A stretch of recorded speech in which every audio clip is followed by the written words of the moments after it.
জীৱনত এটা দুখ কিবাকে যাবলৈ পায়হে আনটোৱে আহি আকৌ দুৱাৰ মুখত কলিং বেল বজাইহি সিদিনাৰ কথা মই আছিলো শিৱসাগৰত মোৰ লগৰটোৰ ফোনটো মোৰ হাতৰ পৰা পৰি ভাঙিলে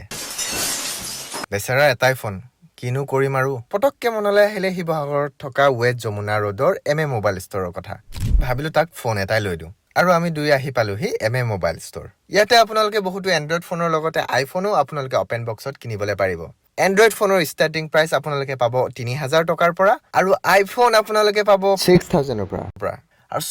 সবতকৈ ভাল কথা আপোনালোকে যদি ইয়াৰ পৰা ফোন কিনে তেন্তে আপোনালোকে লগত পাব বহুতো বস্তু আপোনালোকে পাব পাৰে এয়াৰপডছ ৱাচ মোবাইল কভাৰ আৰু লগতে পাব আপোনালোকে এখন উপহাৰ কুপন এই উপহাৰ কুপনৰ খেলখন অনুষ্ঠিত হোৱাৰ পিছতে যদি আপোনালোকে ভাগ্যৱান হয় তেন্তে আপোনালোকে পাব পাৰে ৱাশ্বিং মেচিন চাইকেল টিভি বহুতো বস্তু আছে গতিকে ময়ো মোৰ লগৰটোক এটা আইফোন 12 প্ৰ কিনি দিলো আৰু লগতে মোক বহুত বস্তু অফাৰত দিলে গতিকে আপোনালোকেও যদি শিৱসাগৰৰ ওচৰে পাজৰে হয় তেন্তে আপোনালোকে ভিজিট কৰক এম মোবাইল ষ্টৰ আৰু আপোনালোকে ক্ৰয় কৰক তাৰ পৰা কম দামত এণ্ড্ৰইড ফোন আইফোন